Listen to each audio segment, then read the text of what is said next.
"Step out of the vehicle," the officer said, his voice flat, practiced, like he'd said it 1,000 times before, and expected it to be obeyed every single time. The red and blue lights cut across the empty county road in sharp pulses, reflecting off chrome and leather, slicing the night into fragments of color and silence. Ava Brooks didn't move right away. Her engine ticked softly as it cooled, the faint smell of gasoline hanging in the warm North Carolina air, drifting through the open stretch of highway like something unfinished.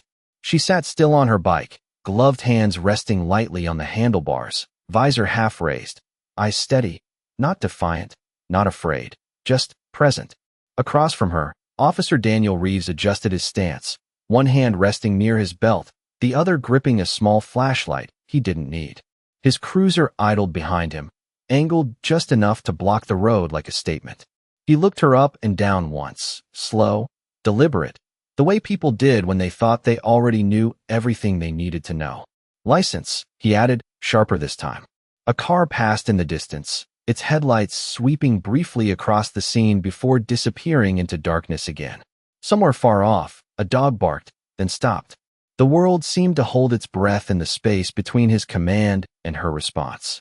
Ava finally swung her leg over the bike and stood, boots hitting the pavement with a soft, grounded sound. 5'8", lean build, worn leather jacket with dust along the seams. Nothing about her suggested urgency. Nothing about her suggested trouble. And yet Reeves stepped closer anyway, closing the distance like he had something to prove. "You didn't hear me?" he said. Ava met his eyes, calm and unreadable. "I heard you." Her voice was even, measured, the kind that didn't rise to meet tension but absorbed it instead. That seemed to irritate him more than resistance would have. He circled slightly, as if inspecting her from a different angle might reveal something hidden. "Out here alone this late," he muttered, almost to himself. "Funny how that works." The flashlight beam skimmed across her bike, lingering on the saddlebags, the license plate, the small scuff marks along the frame. He took another step closer, the light now brushing across her jacket, her gloves, her face. Ava didn't flinch, not when the beam hit her eyes, not when his tone shifted just enough to carry something unspoken beneath it. "You people always think you can just ride through counties like this," he said quietly, the words barely above a whisper, but heavy enough to land. The air between them tightened. Ava's gaze didn't break. "You're making a mistake," she said, just as quietly. For a second, something flickered across Reeves' face. Uncertainty, maybe, or irritation sharpened into something colder. Then it was gone. He reached for his radio, thumb brushing the side like muscle memory. "Dispatch," he began, eyes still locked on hers. "I've got a situation out on Route 17. One individual. Suspicious." The word hung there longer than it should have. Ava tilted her head slightly, as if considering him, not the situation. Behind him, the cruiser's lights continued their steady rhythm. Red, blue, painting both of them in alternating shades of authority and silence. Somewhere in that flicker, something shifted, subtle but real, like the moment before a storm changes direction. Reeves took another step forward. "Hands where I can see them," he said. Ava slowly raised her hands, palms open, movements precise, controlled. Not rushed, not hesitant, just deliberate. Her eyes never left his. And in the reflection of those flashing lights, there was no fear, only patience, like she was waiting for him to make a choice he didn't even realize he was making yet. The metal click of the handcuffs came softer than expected, almost polite, but it echoed louder than the siren lights that kept washing over the empty road in red and blue. Ava did not resist as the cool steel settled around her wrists, not too tight, not loose either, just enough for Reeves to feel in control. He stepped back half a pace, watching her carefully now, like he was waiting for something to break, some reaction, some protest that would justify the moment he had already decided this was. She gave him nothing, just a steady breath, shoulders relaxed. Eyes still locked forward as if the night itself had more to say than he did. Reeves cleared his throat, shifting his weight from one boot to the other. "You always this cooperative?" he asked, though the question carried more suspicion than curiosity. Ava's lips curved slightly, not quite a smile, more like a thought she chose not to share. "Depends who is asking," she replied. The words hung there, quiet but pointed, and Reeves felt it, even if he did not show it. He turned away quickly, reaching for his radio again, pressing the button a little harder than necessary. Dispatch, I am transporting one individual. No resistance. I will be heading back to the station. A pause crackled through the speaker, then a voice responded, neutral, routine, unaware of the weight inside the moment. Copy that, Unit 12. Proceed. Reeves clipped the radio back onto his shoulder and gestured toward the cruiser. Walk, he said. Ava stepped forward without hesitation, boots meeting asphalt in slow, even rhythm. The sound was steady, grounded, almost out of sync with the flashing urgency behind them. When she reached the passenger side, Reeves opened the door and paused, studying her again, closer now, like proximity might reveal what distance could not. There was something off. Not wrong. Not illegal. Just off. She did not carry the nervous energy he was used to. No quick glances. No shallow breathing. No shifting weight from foot to foot. Just stillness. Intentional stillness. You got anything on you I should know about? He asked. Ava glanced down briefly, then back up at him. Nothing you would understand, she said. For a fraction of a second, something tightened in his jaw. Not anger. Not yet. More like a small fracture in certainty. He gestured again, sharper this time. In the car. Ava lowered herself into the seat, movements controlled despite the cuffs, and Reeves closed the door with a firm push. The interior light flickered off, leaving her face partially shadowed, reflections of red and blue sliding across the glass like passing thoughts. Reeves walked around to the driver's side, each step measured, slower than before. He got in, shut the door, and for a moment, neither of them spoke. The engine hummed beneath them, steady and low. The radio murmured faintly. Outside, the road stretched empty in both directions. Reeves reached forward, turning off the siren but leaving the lights running. The silence that followed felt heavier without the sound to break it. He glanced at her in the rearview mirror. She was already looking at him. Not challenging, not afraid, just watching, like she was waiting for him to catch up to something he had not realized yet. He looked away first. You passing through? He asked, keeping his tone casual, like this was just another stop, another routine check. Ava leaned her head back slightly against the seat, eyes still forward. You could say that. Reeves exhaled through his nose, fingers tapping lightly against the steering wheel. Funny. We have had some reports lately. Vehicles moving through county lines. Equipment going missing. Assets getting redirected. He let the last word linger, watching for a reaction. Ava's expression did not change. Sounds like you have a bigger problem than me, she said. He let out a short, dry laugh. Maybe I do. Another pause. Longer this time. The kind that stretched just enough to feel intentional. Then his radio crackled again, louder now, sharper, cutting clean through the quiet. Unit 12, confirm status. Reeves grabbed the mic, pressing the button. Transporting. 5 minutes out. The voice on the other end hesitated. Just for a second. Then, copy. Unit 12. The hesitation was small. Easy to miss. But not impossible. Ava's eyes shifted slightly, just enough to catch his reflection again. You hear that? She asked softly. Reeves frowned. Hear what? Ava tilted her head a fraction, listening to something beyond the radio, beyond the engine, beyond the road. That pause, she said. Reeves tightened his grip on the wheel, dismissing it with a shake of his head. You are reading into things. Ava did not argue. She just leaned back again, gaze drifting toward the windshield where the red and blue lights reflected faintly against the dark stretch ahead. Maybe, she said. Then, after a beat, quieter, almost to herself, or maybe you are not reading enough. The words settled into the space between them, quiet but heavy, like something placed carefully where it could not be ignored. Reeves did not respond. He put the car in drive, the cruiser rolling forward onto the empty road, tires humming softly against the asphalt. The lights behind them faded into distance, but the tension did not. If anything, it sharpened. And somewhere in that quiet movement, in the space between what had been done and what was about to happen, the night no longer felt empty. It felt like it was watching. The cruiser rolled past the county line sign with a soft thud beneath the tires, the reflective letters flashing briefly under the red and blue glow before disappearing into the dark behind them. And for a moment, Reeves felt a strange pull in his chest, like he had crossed something more than just a boundary on the map. He did not slow down. His hands stayed firm on the wheel, fingers steady, posture controlled, but his eyes kept drifting back to the rearview mirror more often now, catching glimpses of Ava sitting quietly in the back seat, her silhouette framed by passing streetlights that came and went like slow pulses of time. She had not moved much. No restless shifting. No questions. Just stillness again. The same quiet presence that did not fit the situation he had placed her in. "You from around here?" he asked finally, breaking the silence that had grown thick enough to feel physical. Ava's gaze shifted slightly, not toward him directly, but toward his reflection again, like she preferred to meet him through glass instead of space. "Not exactly," she said. Reeves nodded once, though the answer did not satisfy him. "That is not an answer." Ava's voice remained calm. "It is the only one you are getting right now." He exhaled slowly, tapping his thumb once against the steering wheel, then again, a small rhythm forming without intention.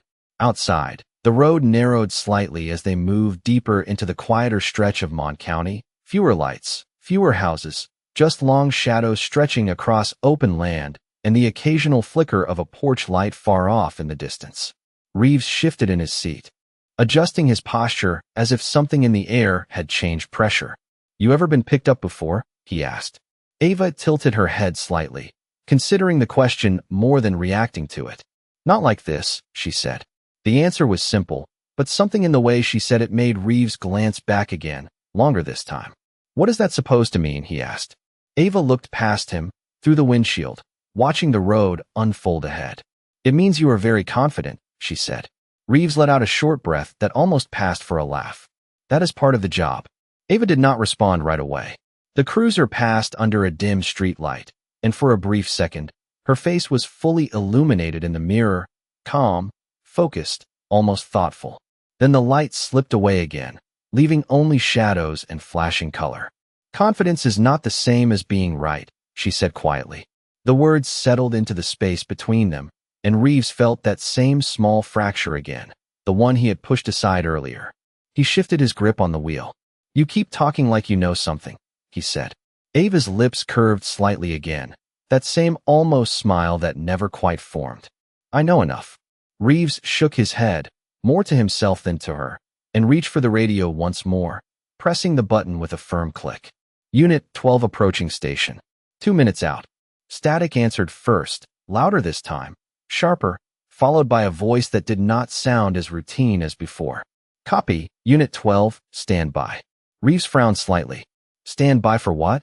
he asked, but the line had already gone quiet again. He lowered the radio slowly, eyes narrowing just a fraction. Ava's voice came from the back seat, softer now, almost gentle. "That is the second time," she said. Reeves did not look back. "Second time for what?" Ava shifted her gaze again to the side window, watching the darkness move alongside them. That something did not sound right. Reeves tightened his jaw. "Dispatch has off nights." "It happens." Ava nodded once, though he could not see it directly. "So do people." The cruiser turned onto the final stretch leading toward the station, the building still out of sight but close enough that the road felt more familiar, more contained. Reeves straightened slightly, grounding himself in routine again, in something predictable. He reached forward and turned off the overhead lights, the red and blue fading away, replaced by the softer, steady glow of the headlights cutting through the dark. The sudden absence of flashing color made the silence feel deeper, more honest. For a moment, neither of them spoke. Then Ava leaned forward just slightly, the faint sound of the cuffs shifting against each other barely audible in the quiet cabin. "You still have time," she said. Reeves' eyes flicked to the mirror again, sharper now. "Time for what?" Ava held his gaze through the reflection, steady and unblinking. "To ask a different question," she said. Reeves felt something tighten in his chest again.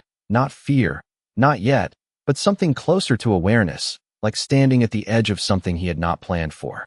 The station lights appeared in the distance, faint at first, then clearer as they approached. He looked forward again, jaw set, grip firm. "I already asked everything I need to," he said. Ava leaned back into the seat, her expression unchanged, her voice quiet but certain. "That is what worries me." And as the cruiser moved closer to the station, the air inside it no longer felt like control. It felt like something waiting to be revealed. The cruiser slowed as it turned into the station lot, gravel crunching softly beneath the tires, the headlights sweeping across the low brick building and catching the edges of parked patrol cars lined in quiet rows like sleeping witnesses. Reeves eased the vehicle into a space near the side entrance, shifting it into park with a controlled motion that felt more deliberate than routine. For a moment, he did not move. His hands remained on the steering wheel, fingers still, shoulders squared, eyes fixed forward as if the building in front of him could anchor something that had started to drift. The engine hummed beneath them, steady, familiar, but the silence inside the car had changed. It was no longer just quiet. It was expectant. Reeves exhaled slowly and reached to turn off the ignition. The engine cut, leaving behind a hollow stillness that seemed to expand in the space it left behind. He opened the driver's door and stepped out, the night air cooler here, carrying the faint scent of asphalt and distant pine. The station lights buzzed softly overhead, casting a pale, steady glow that replaced the shifting chaos of the patrol lights from earlier. He walked around the front of the cruiser, each step measured, controlled, like he was reminding himself of the ground beneath him. When he reached the passenger side, he paused again, just for a fraction of a second, before opening the door. Ava sat exactly as she had been, posture relaxed despite the cuffs, gaze forward, as if she had been waiting not for him, but for this moment itself. "Out," he said, his voice firm, but quieter than before. Ava stepped out without resistance, boots touching the gravel with the same steady rhythm, her presence unchanged by the shift in setting. Reeves closed the door behind her and gestured toward the entrance. Inside, they walked side by side, though not quite together. Reeves half a step ahead, Ava matching his pace without effort. The glass doors reflected them as they approached, a brief mirror of authority and restraint, of control and quiet patience. Inside, the station was dimmer than usual, the overhead lights reduced to a softer glow, casting long shadows across the tiled floor. A desk lamp flickered faintly near the front counter, but no one stood behind it. No voices, no movement, just the low hum of fluorescent lights and the distant tick of a wall clock somewhere deeper in the building. Reeves slowed, his steps faltering just slightly as his eyes scanned the room. "Where is everyone?" he muttered, more to himself than to Ava.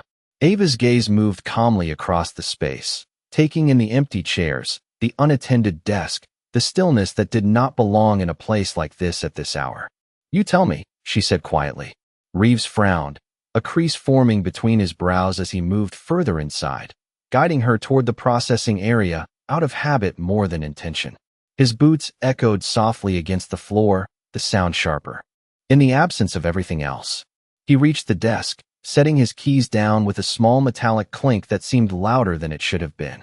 He glanced toward the back hallway, then toward the offices, expecting someone to step out, to explain the silence, to restore the normal rhythm of the place. No one did. Ava stood still a few feet away, her hands still cuffed in front of her, posture straight, eyes steady. Not confused, not concerned, just aware. Reeves turned back toward her, his voice tightening slightly. "Stay there." Ava did not move. "I am not going anywhere," she said. Reeves hesitated, then stepped past her, moving toward the hallway that led to the offices. His pace quickened slightly, tension threading through his movements now, subtle but real. He reached the corner and looked down the hall.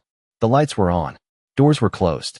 Everything looked exactly as it should, and yet it felt wrong. Too still, too quiet. He took a step forward, then another, his hand brushing lightly against the wall as if grounding himself. Somewhere deeper in the building, a faint sound echoed. Not loud, not clear, just enough to break the silence in a way that made it feel intentional. Reeves stopped. His breath slowed, his mind catching up to something his instincts had already started to register. Behind him, Ava's voice carried softly through the open space, calm and measured. "You still think this is routine?" Reeves turned back toward the front, his eyes finding her again across the distance, her figure framed by the dim light, unmoved, unshaken. For the first time, he did not answer right away. The question lingered, not because he did not hear it, but because something in him was beginning to understand that the answer had already changed. He walked back toward her, slower now, each step more deliberate than the last. The station around them remained quiet, but it no longer felt empty. It felt held, like every shadow, every light, Every silent doorway was part of something waiting to unfold. Reeves stopped a few feet in front of her, his gaze searching her face, looking for something he had missed, something he should have seen earlier. "Who are you?" he asked finally, the words quieter than anything he had said before. Ava met his eyes, her expression steady, her voice calm, almost gentle. "That is the first right question you have asked all night," she said. And in the stillness that followed, the weight of that answer settled deeper than anything that had come before. Reeves held her gaze for a second longer than he intended, as if the answer might surface on its own if he stared hard enough. But Ava did not rush to fill the silence. She simply stood there, steady, composed, like the still center of something much larger that had not revealed itself yet. And that calm unsettled him more than any resistance ever could, because resistance, he understood, resistance meant control, meant a line he could push against. But this quiet certainty, this patience, it did not give him anything to push against at all. It only made him aware of how little he actually knew about what was happening around him. And for the first time that night, Reeves felt something shift inside his chest, not fear, not yet, but something closer to recognition, like a pattern he had seen before but never fully noticed until now. "You are going to answer me," he said, his voice lower, more controlled, but lacking the sharp edge it carried before, and Ava tilted her head slightly, studying him not as an opponent, but almost like a question. "I already am," she replied, and that answer landed differently, quieter, but heavier, like something placed carefully where it could not be ignored. Reeves exhaled through his nose and glanced around the station again, taking in the empty desks, the still hallway, the absence of everything that should have been there at this hour. No late shift chatter, no paperwork being shuffled, no distant voices from the holding area, just silence, layered and deliberate. "This is not how this place runs," he muttered, more to himself now, and Ava's eyes followed his movement briefly before returning to him. "No," she said softly. "It is not." Reeves stepped closer, just enough to narrow the space between them, his presence still firm but no longer as certain as before. "So you are going to explain why," he said, and Ava's gaze held his without hesitation. "You already know why," she answered, and for a moment, something flickered across his face again, that same fracture widening, because somewhere beneath the surface of his thoughts, pieces were starting to move, small details he had dismissed earlier, the hesitation in dispatch, the empty station, the way the night had felt like it was waiting, and now, standing here, those pieces no longer felt separate, they felt connected, and that connection made his next breath slower, heavier. "No," he said quietly, more to convince himself than her. "I do not." Ava did not argue. She simply shifted her weight slightly, the faint sound of the cuffs moving again in the quiet room, and for the first time, Reeves noticed how loosely they seemed to sit against her wrists, not because they were improperly placed, but because she carried them like they did not define her situation at all, like they were temporary, almost irrelevant. "You stopped me without a clear reason," she said, her voice even, calm, but now carrying a subtle weight that had not been there before. "You assumed something based on what you saw, not what was actually there." Reeves opened his mouth to respond, but the words did not come as easily as they had earlier, because he knew, at least on some level, that she was not wrong, and that realization did not sit well with him, not here, not now. "That is part of the job," he said finally, though the sentence felt thinner than it should have. Ava nodded once, acknowledging the statement without agreeing to it. "And sometimes the job tests you back," she said, and that line landed deeper than anything else she had said so far, because it did not challenge him directly, it reflected him, and reflection was harder to ignore. Reeves looked past her for a moment, toward the entrance, toward the dark lot outside, as if expecting something to change, something to return to normal, but the stillness held, unbroken. "You keep talking like this is bigger than a traffic stop," he said, turning back to her, and Ava met his gaze again, steady, unwavering. "It always was," she replied, and the certainty in her voice did not rise, did not sharpen. It simply existed, like a fact that did not need emphasis to be true. Reeves felt his jaw tighten slightly, his mind catching up to something his instincts had already started to register. And just as he was about to press further, a sound cut through the silence, not loud, not sudden, but precise. The soft, unmistakable click of a door opening somewhere behind him, deeper in the station. Reeves turned immediately, his body reacting before his thoughts could catch up, eyes narrowing as he focused on the hallway, where a faint line of light now stretched across the floor from a door that had not been opened seconds before. The air shifted again, subtle but undeniable, like the moment right before something reveals itself completely, and behind him, Ava did not move, did not turn. She simply stood there, calm, composed, as if she had been expecting that sound all along. And when Reeves glanced back at her, just for a second, he realized something that had not been clear before. She was not caught in his situation, he had stepped into hers.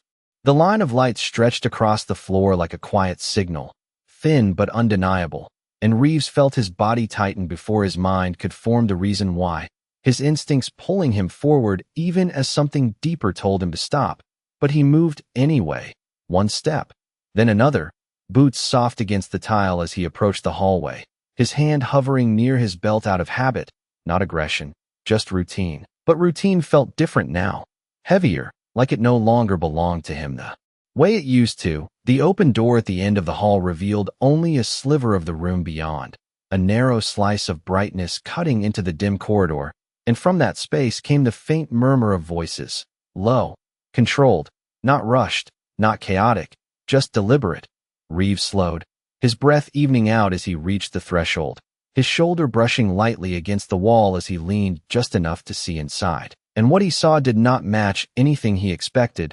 3 figures stood inside the room, not in uniform, not part of the usual night shift, their posture straight, their presence quiet but unmistakably official, suits dark, movements precise, and one of them turned slightly as if sensing his approach, eyes meeting his with a calm that carried no surprise, no urgency, just awareness. "Officer Reeves," the man said, his voice even, measured, like he had been expecting this exact moment. Reeves froze just inside the doorway, his mind catching up in fragments, details aligning too quickly now, the empty station, the hesitation on the radio, the stillness that had not felt natural, and now this. "Who are you?" Reeves asked, though the question felt smaller than it should have. The man stepped forward just enough for the light to fully catch his face, calm, composed, authoritative without needing to raise his voice. "You can lower your guard," he said, not as a suggestion, but as a statement. Reeves did not move, his posture still firm, but something in his stance had shifted, less certainty, more awareness. "I asked you a question," Reeves said again, quieter this time, and the man reached slowly into his jacket, not sudden, not threatening, just deliberate, pulling out a badge and holding it where the light could hit it clearly, the metal catching a sharp reflection before settling into something unmistakable. "Federal Bureau of Investigation," he said, and the words landed clean, without emphasis, without drama, just fact. Reeves stared at the badge for a second longer than necessary, his thoughts catching up in pieces that no longer resisted forming a full picture. And behind him, in the main room, Ava's voice carried softly, steady as ever. "You might want to listen," she said. Reeves turned his head slightly, not fully, just enough to acknowledge her presence again. And in that moment, the balance of the room shifted completely, because the question he had asked earlier, the one that had felt like control, no longer belonged to him. The man in front of him stepped closer, not invading space, but closing the gap enough to make the moment real. "We have been monitoring activity in this county for months," he said, his tone calm, professional. "Asset seizures, vehicle stops, irregular reports that never made it past internal review." Reeves felt his jaw tighten, not in defiance, but in recognition, because the words were too precise, too aligned with things he had seen, things he had participated in without ever fully questioning them. "I do my job," Reeves said, the sentence coming out more defensive than he intended, and the agent nodded slightly, not dismissing it, but not accepting it either.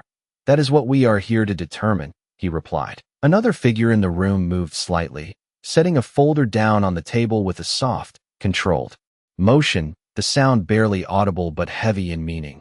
"You picked her up tonight," the agent continued, his eyes steady on Reeves. "That was not part of your usual pattern." Reeves glanced back toward the main room again, toward Ava, who still stood where he had left her, composed, patient, as if none of this was unexpected, and for the first time, the pieces aligned fully, not as suspicion, not as doubt, but as certainty. "She let me," Reeves said quietly, more to himself than anyone else. And the agent did not interrupt, did not correct him, because the realization was already doing the work. "Yes," the agent said after a moment. "She did." Reeves exhaled slowly, the air leaving his chest heavier than it went in, and the room seemed to settle around that realization, not louder, not more intense, just clearer, and behind him, Ava took a single step forward, the faint sound of the cuffs shifting again marking the movement, controlled, intentional. "You had a choice back there," she said, her voice calm, not accusatory, not emotional, just true.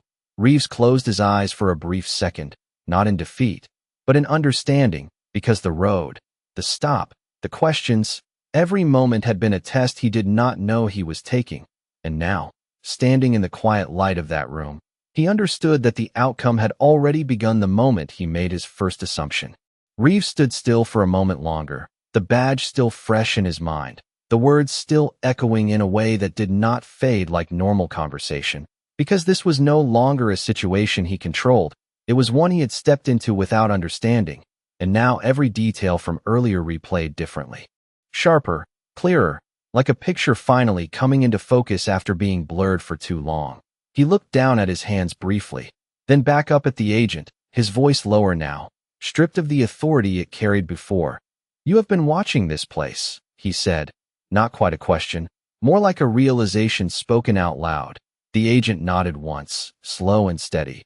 "We have been documenting patterns," he replied, and the word patterns seemed to hang heavier than expected, because it suggested something ongoing, something structured, something Reeves could no longer dismiss as coincidence. His eyes shifted slightly toward the folder on the table, the one that had been placed there with quiet intention, and even without opening it, he could feel the weight of what it might contain. Reports, records, moments like tonight, all adding up into something larger than any single stop. "And you needed proof," Reeves said, his voice quieter still, and this time the agent did not answer immediately, because the answer was already standing just outside the doorway. Waiting, Ava stepped forward again, one measured step into the hallway, then another, her presence filling the space without force, without urgency, just quiet certainty, the cuffs still around her wrists catching the overhead light for a brief second as she moved. Reeves turned toward her fully now, no longer half aware, no longer dismissive, just looking, really looking for the first time, and what he saw was not a suspect, not a random stop on a quiet road, but someone who had been in control of this moment long before he realized he was part of it. "You let this happen," he said, and there was no accusation in his voice, only recognition. Ava met his gaze, her expression steady, calm, but not cold. "I gave you space to choose," she said, and that sentence landed deeper than anything else, because it reframed everything. The stop, the questions, the cuffs. None of it had been forced, it had all been allowed, and that difference mattered more than Reeves wanted to admit. He glanced back toward the agent again, then toward the room, then back to Ava, the pieces no longer scattered, no longer unclear. They were aligned now, and alignment brought weight with it. "What happens now?" Reeves asked, and this time the question was real, not rhetorical, not defensive, just real. The agent stepped forward slightly, his presence firm but not aggressive. "Now we finish what we started," he said, and one of the other agents in the room opened the folder, pages shifting softly as they were revealed, the sound quiet but deliberate, like turning a page that could not be turned back. "We have records of multiple stops tied to asset transfers," the agent continued, his tone even, professional. "Vehicles flagged without proper cause, property logged and redirected through channels that do not match official reports." Reeves felt his chest tighten slightly, not in panic, but in the slow realization of how deep this went, because he had seen parts of this before, small inconsistencies, things that did not quite add up, but he had not followed them, had not questioned them beyond what was convenient, and now those small moments were no longer small. They were part of something larger, something structured, something that had been quietly unfolding while he told himself he was just doing his job. Ava stepped closer, stopping just inside the doorway now. The distance between them reduced to something that felt intentional, controlled. "You are not the only one," she said, her voice calm, not accusatory, not harsh, just honest. And that honesty made it harder to resist. "But you were part of it." Reeves closed his eyes for a brief second, not to escape, but to process, because denial no longer fit, not with everything in front of him, not with the way the night had unfolded. And when he opened them again, the room felt different, clearer, like the truth had settled into place whether he was ready for it or not. "I thought I was following procedure," he said, and the sentence sounded thinner now, less certain. Ava held his gaze, her voice steady. "Procedure does not ignore patterns," she said, and that line did not accuse him. It defined the line he had crossed without realizing it. The agent beside her nodded slightly, reinforcing the point without adding to it. The silence that followed was not empty. It was full of understanding, full of consequence, full of something that could not be undone.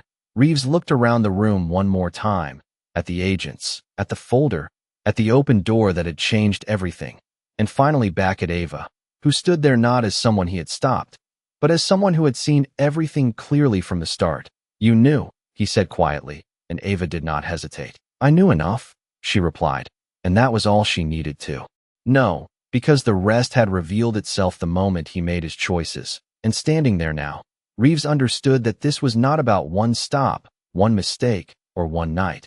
It was about everything that led up to it, and everything that would come after. And for the first time since the lights flashed on that empty road, he was not the one in control of how that story ended. The room settled into a silence that no one rushed to break, not because there was nothing left to say, but because everything that needed to be understood had already begun to take shape without words, and Reeves stood there in the middle of it, no longer anchored by routine or authority, just present in a moment that had shifted beyond his control.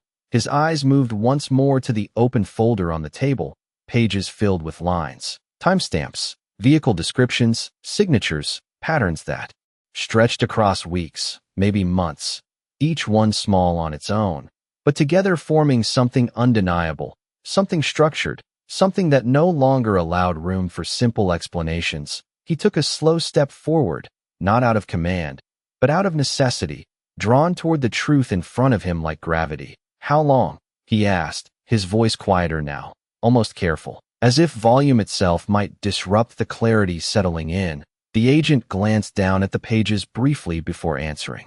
"Long enough to see repetition," he said, and that answer did not give a number, but it gave something more precise. It confirmed that this was not a single mistake, not an isolated incident, but a pattern that had repeated enough times to be recognized, tracked, and now confronted. Reeves nodded slowly, the motion small, but heavy, because recognition came with responsibility, and responsibility did not disappear just because he had not fully seen it before. Ava stepped closer to the table, her presence calm, her movements measured, and when the light caught the metal around her wrists again, one of the agents moved without hesitation, reaching for a key. The soft click of the cuffs unlocking echoed gently in the room, not loud, not dramatic, just final.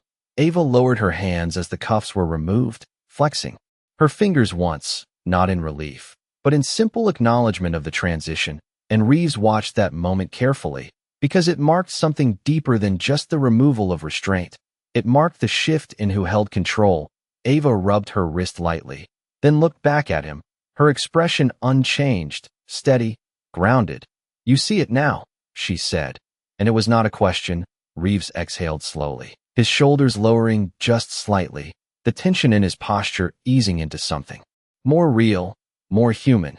"Yeah," he said, the word simple, but carrying more weight than anything he had said earlier that night, because it meant he could no longer pretend he did not understand.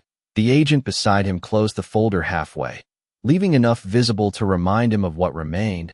"This is not just about you," the agent said, his tone firm but not hostile. "But your actions are part of the chain." Reeves nodded again, slower this time, because he understood that now. The road, the stop, the decision to act without full cause. It had not existed in isolation. It had contributed to something larger, something that affected people he did not see, outcomes he did not follow, consequences he did not question, and that realization settled deeper than anything else. Ava leaned slightly against the edge of the table, her posture relaxed but attentive.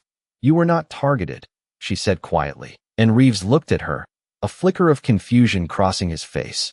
"Then why me?" he asked, and Ava held his gaze, her voice steady, clear. "Because you made the choice when it mattered," she said, and that answer did not accuse him. It defined him. It drew a line between what he could have done and what he actually did. And in that difference, everything else followed. Reeves looked down at his hands again, then back up, the pieces no longer scattered, no longer unclear, just present, undeniable. "What happens next?" he asked, and this time there was no hesitation in his voice, just acceptance. The agent stepped forward slightly, the room shifting subtly around the movement. "We continue the process," he said. "Statements, documentation, full review." Reeves nodded once more. Because there was no alternative now, no way to step back into the version of the night where he had control, where things were simple. That version had ended the moment the first assumption was made. Ava straightened slightly, stepping away from the table, her presence no longer defined by the situation, but by the role she had carried all along. "You had time to see it differently," she said, not as a judgment, but as a reflection. Reeves met her eyes, and for the first time, there was no resistance there, no attempt to hold on to what had already shifted, just understanding, quiet and steady. "I know," he said, and the words felt heavier than anything else he had spoken, because they carried the weight of everything that came before them. The room fell into silence again, but this time it was not uncertain.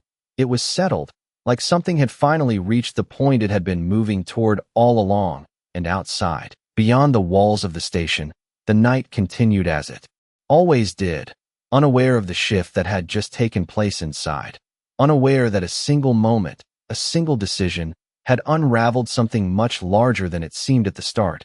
And standing there now, Reeves understood that this was not the end of the situation. It was the beginning of everything that would follow. The clock on the far wall ticked with a steady rhythm that seemed louder now, each second landing with quiet precision, as if marking more than just time. And Reeves found himself listening to it without meaning to, his attention drifting between the sound and the open folder still resting on the table, because both carried the same weight, both pointed to something that could not be ignored anymore. He reached out slowly, almost cautiously, and touched the edge of the file, his fingers brushing against the paper like it might shift under his hand, like it might change if he gave it enough time. But it did not. It stayed exactly as it was, filled with lines and entries that told a story he had been part of without ever seeing it fully. "These are all from this county," he said, his voice steady but lower than before. The agent beside him nodded once. "Every entry tied to a report that did not match what actually happened," he replied, and Reeves felt something tighten in his chest again, not sharp, not sudden, but slow, like a weight settling into place. Ava stepped closer, her presence quiet but grounding, her eyes moving briefly over the pages before returning to him. "You remember some of them," she said, not as a question, but as a recognition. Reeves did not answer right away, because the truth was already there. Names, dates, locations, small details that triggered fragments of memory, stops that felt routine at the time, decisions made quickly, assumptions accepted without question, and now those moments did not feel routine anymore. They felt incomplete, like parts of a sentence that had been cut off before the meaning could fully form. "I remember enough," he said finally, and the words carried a quiet weight, because remembering meant acknowledging, and acknowledging meant he could not step back from it anymore. The agent reached forward and turned one of the pages slightly, revealing another set of entries. Vehicles flagged for minor issues, then held longer than necessary, property logged inconsistently, assets that should have been returned but were not. He explained, his tone even, not accusatory, just factual, and that made it harder to push away. Reeves let out a slow breath, his eyes following the lines across the page, connecting them to faces he had not thought about since the moment they left his sight. People who had moved on, unaware of the pattern forming behind them, or maybe aware, but without the power to change it. Ava leaned lightly against the table again, her posture relaxed but attentive. "It is not always about what is taken," she said quietly. Sometimes it is about what is assumed. Reeves looked up at her, the sentence landing differently than the others, because it did not focus on the action, it focused on the mindset behind it. And that was harder to confront. You think I was targeting people, he said, not defensive, but searching. Ava held his gaze, her expression steady. I think you stopped asking why, she replied, and that answer did not accuse him directly. It pointed to something deeper, something that had faded over time without him noticing, the habit of questioning, the awareness that should have been there. Reeves nodded slowly, because he knew that was true. The job had become routine, patterns had become expectations, and expectations had replaced thought. And in that shift, things had slipped through, things he should have seen, should have questioned, but did not. The agent closed the folder fully this time, the soft thud of the cover meeting the table marking a quiet transition. This does not end here, he said. We still have work to do. Reeves straightened slightly, not out of authority, but out of understanding, because the moment he stood in now was not the end of something. It was the beginning of a process that would unfold whether he was ready or not. Ava stepped back from the table, her presence no longer centered on the evidence, but on him. What matters now is what you do next, she said, and the words carried no pressure, no demand, just truth. Reeves met her eyes, and for the first time since the night began, there was no resistance left in his expression, no attempt to hold on to what had already shifted, just clarity. I tell the truth, he said, and the sentence was simple, but it settled into the room with a weight that matched everything else, because it was not about what had already happened, it was about what came next. The agent nodded once, acknowledging the statement without needing to add anything, because the path forward had already been set in motion. The clock on the wall continued its steady rhythm, unchanged by the shift in the room, unchanged by the realization that had just taken place, and outside, beyond the walls, the first hint of early morning light began to touch the edges of the horizon, faint, almost unnoticeable, but present, like the start of something new. And standing there in the quiet glow of the station, Reeves understood that the night had not just revealed something about the system around him. It had revealed something about himself, something he could no longer ignore, something he would have to carry forward from this moment on. The first light of morning crept through the narrow windows of the station, pale and quiet, stretching across the floor in long, thin lines that softened the edges of everything it touched, and Reeves stood in that light, without moving, as if stepping out of it might pull him back into the version of the night that no longer existed. His hands rested at his sides now, no longer gripping, no longer holding onto anything, just still, present. And for the first time since the stop on that empty road, he felt the full weight of what had unfolded settle into something steady, something that could not be undone but could still be faced. The agent across from him adjusted the folder slightly, closing it fully this time, and sliding it to the center of the table, not as a barrier, but as a marker, something that separated what had been from what would come next. We are going to need a full account, the agent said, his tone even, not demanding, just direct. Reeves nodded once, slow and deliberate, because there was no hesitation left in him now, no uncertainty about what needed to be done. You will get it, he replied, and the words carried a quiet resolve that had not been there before, not when he first stepped into this building. Not when he first saw Ava standing in cuffs.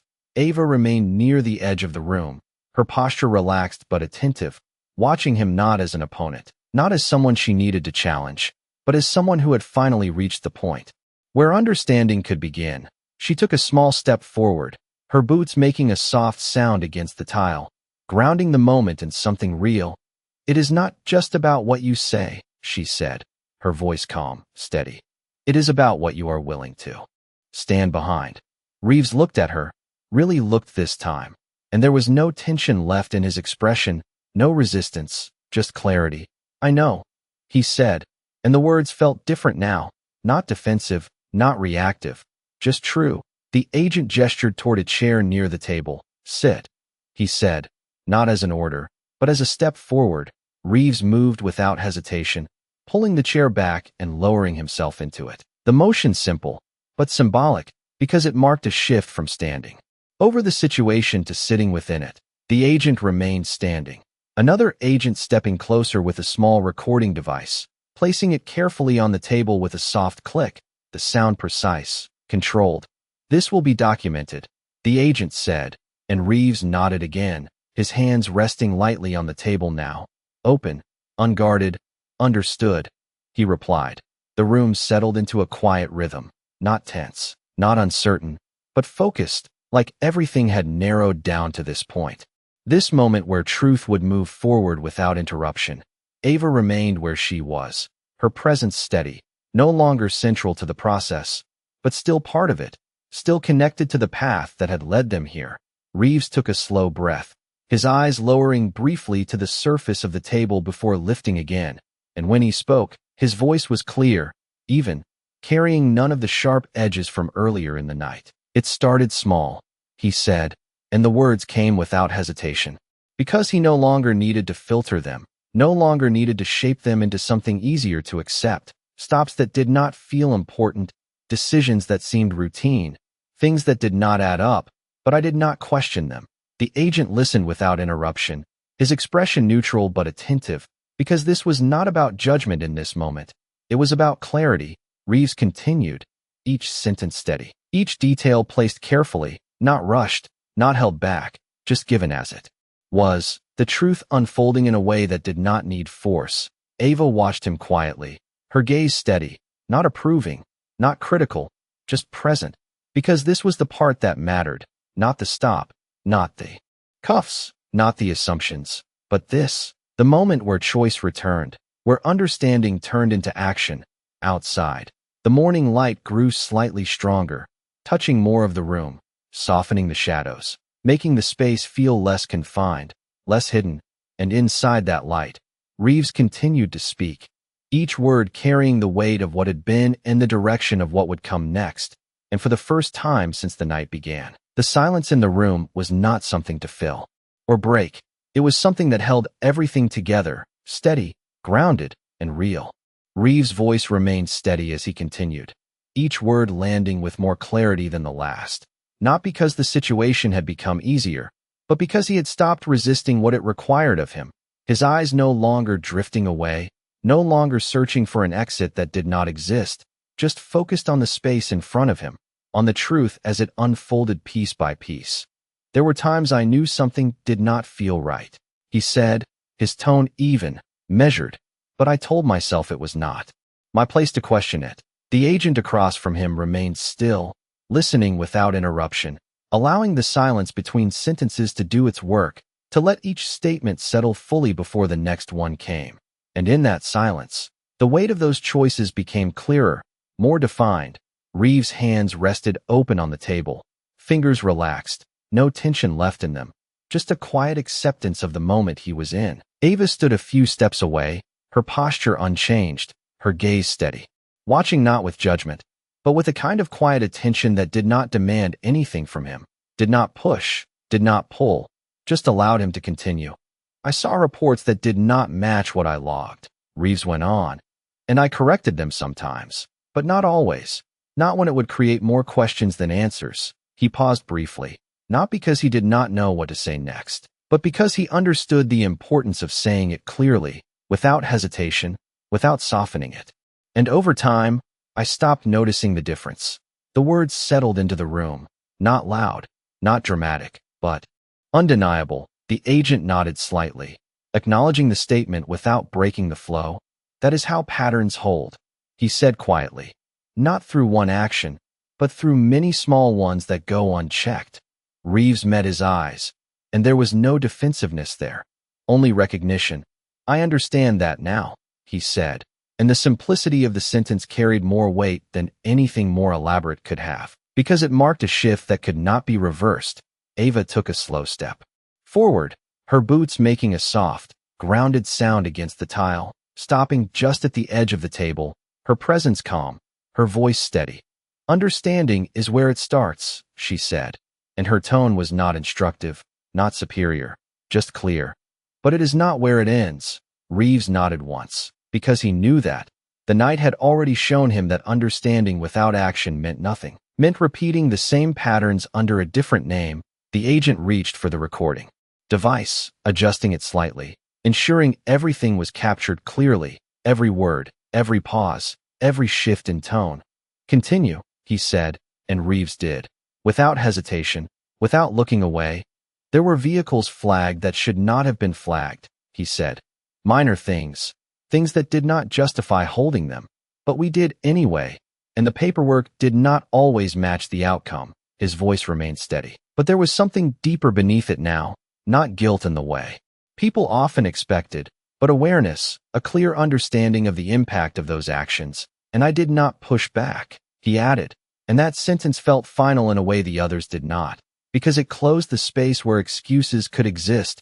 Ava's gaze softened slightly, not in sympathy, but in recognition of the honesty in that moment.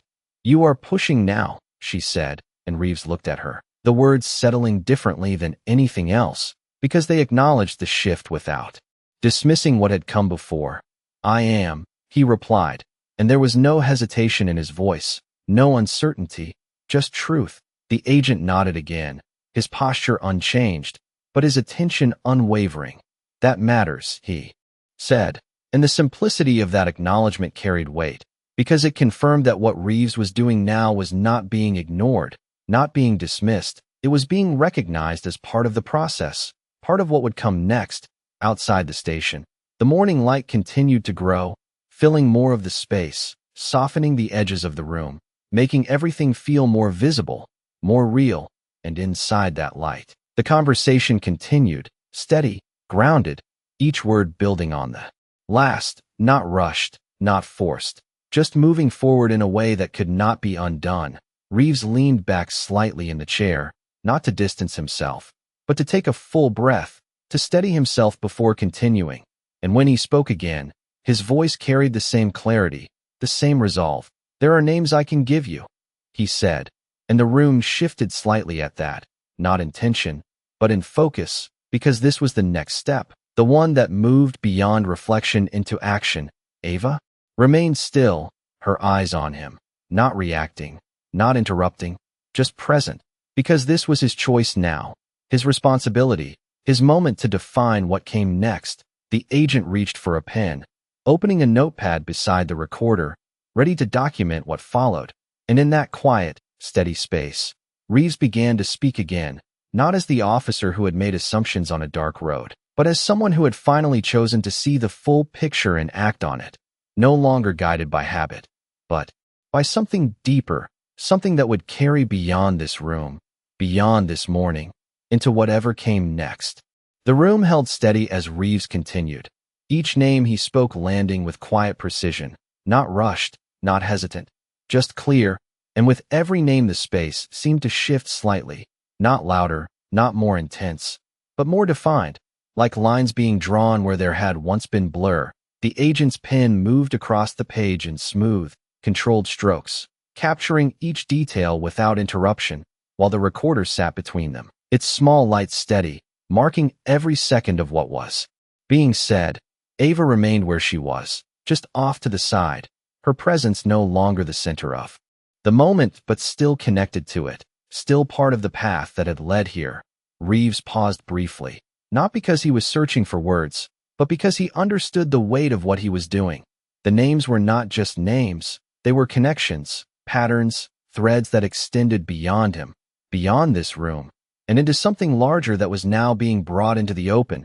He looked down at the table for a moment, then back up, his voice steady. "There were supervisors who signed off on reports without review," he said, "and officers who followed the same pattern I did, stops that did not add up, but no one questioned them because it was easier not to." The agent nodded slightly, not surprised, not reacting, just acknowledging the continuation of the pattern they had already begun to document. "And now you are questioning it," the agent said, and Reeves met his gaze without hesitation. "Now I am," he replied, and the simplicity of that answer carried a finality that did not need emphasis. Ava shifted her weight slightly, her eyes on him, not approving, not critical, just steady. And in that steadiness there was something grounding, something that allowed the moment to continue without pressure, without force, just truth moving forward. Reeves continued, each detail placed carefully, each connection made clearer as he spoke, not trying to defend, not trying to explain away, just stating what was Because that was all that mattered now. The agent's pen moved again, capturing it all, the rhythm of writing steady and consistent, matching the pace of Reeves' voice. The room itself felt different now, no longer heavy with uncertainty, no longer waiting for something to shift. It had already shifted, and now it was simply holding what came next, the process unfolding in a way that felt inevitable. Ava took a small step closer to the window, the morning light catching the edge of her jacket, outlining her in a soft glow that contrasted with the dimness that had filled the room earlier. She looked out briefly, the horizon now fully touched by daylight, the darkness from the night before no longer present. And then she turned back, her gaze returning to Reeves. As he spoke, because this was the moment that mattered, not the stop, not the assumption, but this, the point where truth was no longer avoided. Reeves' voice slowed slightly as he reached the end of what he needed to say, not because he was unsure, but because he was aware that each word carried weight. And when he finished, the silence that followed was not empty. It was complete. The agent set the pen down, closing the notepad with a soft motion, and reached for the recorder, pressing a button that ended the steady capture of sound. The small click marking a transition, not an end, but a shift into what would come next. This will move forward, the agent said, his tone calm, certain, and Reeves nodded, because he understood that now. There was no stepping back from this, no returning to the version of events where things were unclear or unexamined.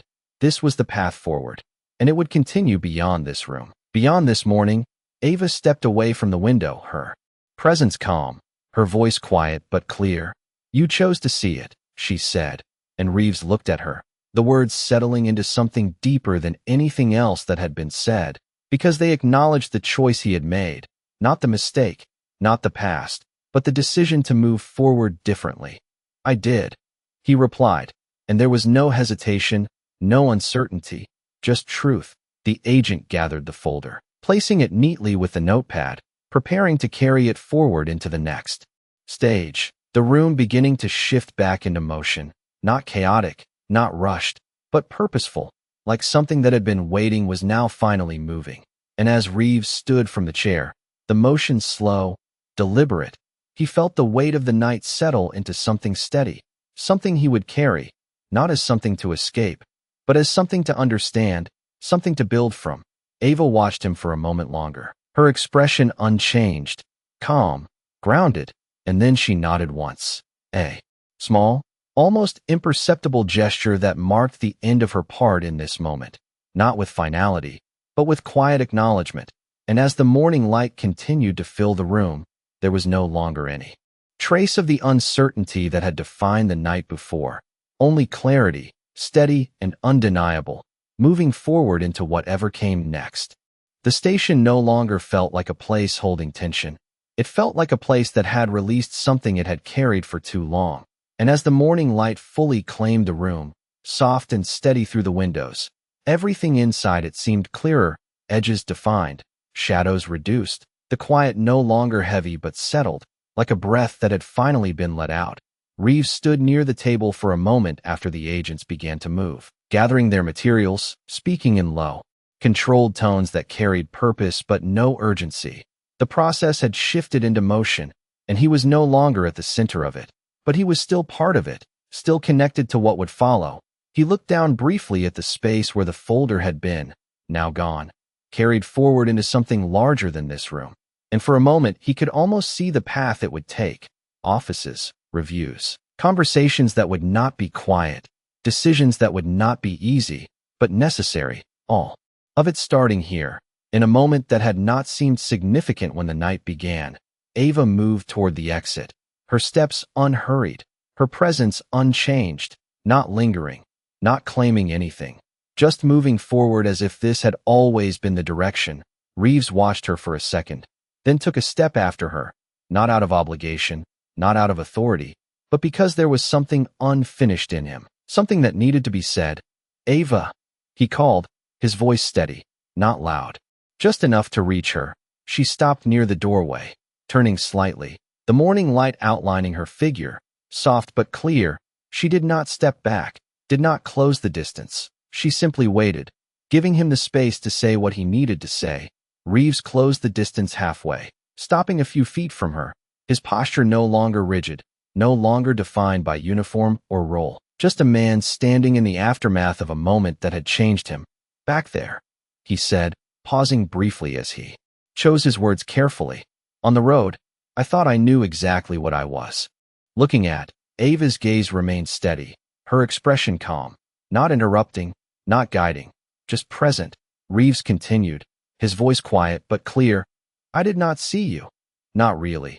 I saw what I expected to see." The admission hung there, simple, unguarded, and for the first time, it did not feel like something he needed to defend. It felt like something he needed to own. Ava nodded once, a small, grounded movement. "That is how it starts," she said, her tone not critical, not distant, just honest. Reeves exhaled slowly, the air leaving his chest lighter than it had been all night. "I had chances to do it differently," he said, "and I did not take them." Ava's eyes held his, steady, unflinching. "And then you did," she replied, and the words shifted the weight of the moment, not erasing what had happened, not excusing it, but placing it in a line that continued forward. Reeves nodded, because that was the truth. The night had not changed because of what he did wrong. It had changed because of what he chose to do after he understood it. The silence between them was not uncomfortable. It was complete, like a conversation that did not need more words to carry meaning. Ava turned slightly toward the door again, her hand brushing the edge of it as she prepared to step outside, then paused for just a second, looking back at him. "What you do next is what people will remember," she said. And there was no emphasis, no instruction, just a simple truth placed where it could not be ignored. Reeves met her gaze, his expression steady, grounded in something new, something he had not carried before. "I know," he said, and this time, the words did not feel like realization. They felt like commitment. Ava gave a small nod, almost imperceptible, and then she stepped through the doorway into the morning light, the brightness catching her jacket, her movement smooth, unhurried, and within seconds she was outside, crossing the lot toward the road beyond, not looking back, not needing to. Reeves remained where he was, just inside the doorway, watching as she moved farther away, the distance growing, but the clarity she left behind remaining exactly where it was, steady, undeniable. The station behind him continued its quiet motion, agents moving, voices low, the process unfolding. But for a moment, all of that faded into the background, and what remained was the simple, grounded understanding of what had happened and what it meant. He stepped outside after a moment, the morning air cool against his face, the sky fully lit now, stretching wide above the county that would wake up unaware of the shift that had taken place overnight, unaware of how close it had come to continuing unchanged. He stood there, hands at his sides, no longer holding on to anything, just present, just aware, and as a car passed on the distant road, its tires humming softly against the pavement, he realized something that settled deeper than anything else that night had shown him. He had thought the moment on that road was about control, about authority, about being right. But it had never been about that. It had been about a choice, a simple, quiet choice in a moment that did not seem important. And that choice had changed everything. He turned back toward the station, the doorway open behind him, the work still ahead, the process still unfolding. And for the first time, he stepped forward into it without assumption, without certainty, just with the understanding that seeing clearly mattered more than being in control. And somewhere down the road, the sound of a motorcycle faded into the distance, steady, unhurried, leaving behind nothing but a quiet reminder that not every story ends with noise, some end with clarity, and that is what stays.